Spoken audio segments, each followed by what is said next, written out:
Alright, I'm back with Penumbra, and we're gonna read this fucking long-ass note. I know it's about spiders, and it's long as fuck. Scientific findings 1. Day 1. I begin this record, still in the hope that the great work we have undertaken here might one day be of scientific value, despite the chaos which has ensued in the 6 hours previous.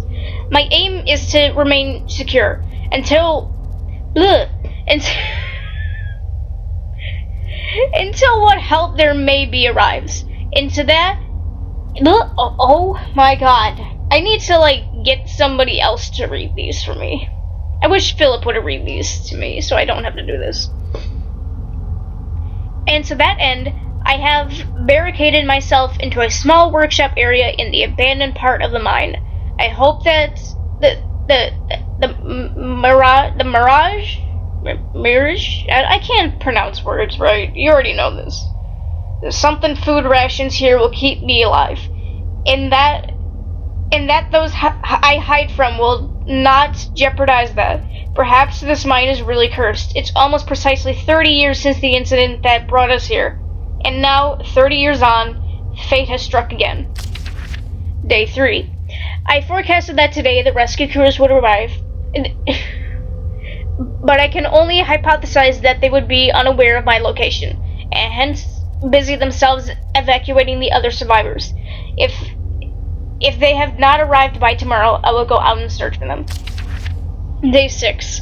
My first mistake was to make assumptions on the matter of rescue. My second mistake was to make assumptions on the safety of this mine. My third mistake was to act on both of these assumptions in going outside of my safe haven. My best estimate is that I left the workshop where I was secured for about 2 days in search of that looked like a fucking D. I was gonna be like, in search of did, that doesn't make any sense.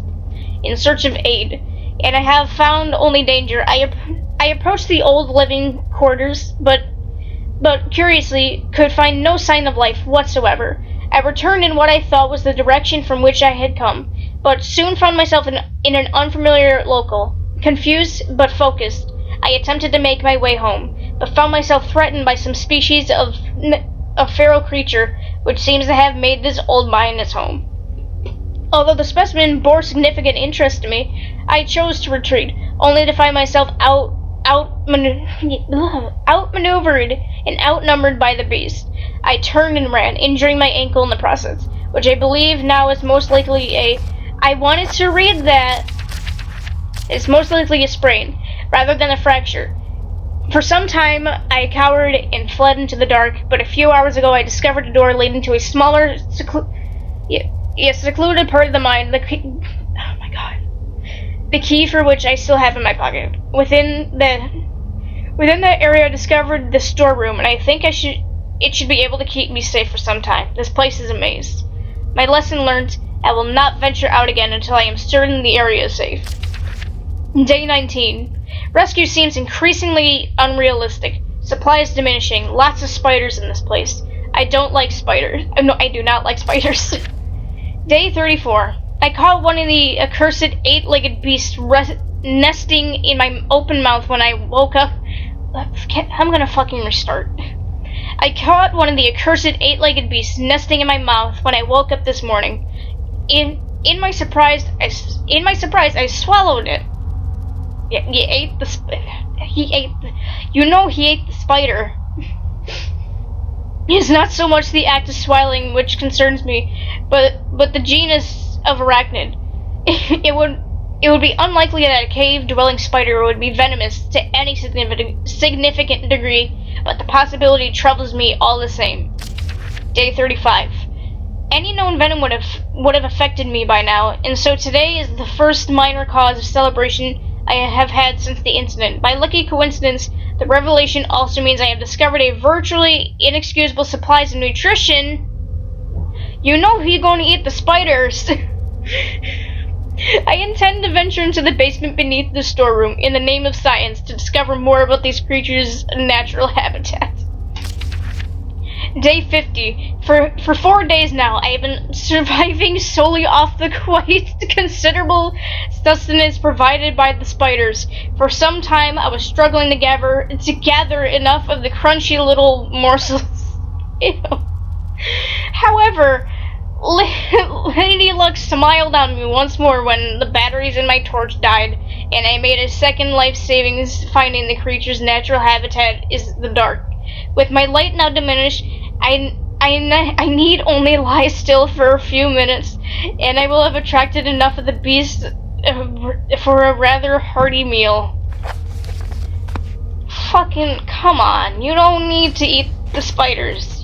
I know he's fucking the guy that wrote this. He's starving and all, but you don't need to eat the spiders. That is not okay. Spiders in general are not okay. And he's taking it like one step farther by actually eating spiders. Well, it's a ladder. I can pick. Is there anything here? No. I think I know where the ladder goes. Like, I'm pretty sure it goes back to where the fucking, like where I came from in this, so I can get out. Hopefully? Yes. So now I can just, whenever I want, I can just climb the ladder. But I'm gonna go back in, because there's still shit I need to get. Which way do I go? This is not the dead dog way. But I know I need to get past this. That steam would blister flesh from bone in an instant. I know, I've seen it happen. Yeah, I gotta get past here. I hate this part! Because I always hit, I'm surprised it didn't get hit that time. Usually I get hit. If it weren't for the size of the pieces, I would say it looked like eggshells. Oh. Scientific findings, part 2. I'm actually gonna pause real quick. Just check up on some stuff. Okay, so it has come to my attention that when I went over my footage that I apparently didn't record myself actually I didn't record myself reading the notes, and this is supposed to be the last part of part 3. So I'm just gonna do this and add it in, hopefully. Day 71. My earlier assumptions on the Benig... Fuck, I can't pronounce that. I don't know what that is. The something nature of my cellmates have been made in error. After a careful autopsy, I am concerned that there may be a small volume of natural chemicals stored in the stomach which, if ingested regularly over a period of time, may become psychotropic. I believe that's psychotropic, I'm hoping. Or even lethal. My only real chance is to break out of here and raid any stashes of supplies I can find. However, the evidence against such a move is insurmountable. Number 1, I have no light source. Number 2, I swore to myself that I wouldn't leave until I heard human voices outside. And number 3, the spiders are so tasty. They're so tasty. Day 100. From the marks I've been making on the walls and my scribbled away diary entries, which, in the dark, may amount to an illegible scrawl. Today is the 100th day of my new life. Over the past month, my edible friends have become more and more aggressive and have swelled in numbers and size. Whether or not this is the result of my plundering into their ecosystem, I am unsure. However, at the rate of growth, they will soon be too large to crawl through the gaps in the walls. For all I know, I could only be seeing the tip of the iceberg. If all fails, and I am never recovered, I hope at least my study of, and indeed involvement with, these fascinating creatures will one day be regarded as an important point in natural history. The greatest names in modern science got there through fluke than talent, and it appears that this rule has extended itself to my discovery of the delicious new species. I only pray that the second rule deems my breakthrough too insignificant for all the great discoveries to tend to consume their inventor. Why couldn't I fucking read that? The last part. Why could I not read that? I'm fucking stupid.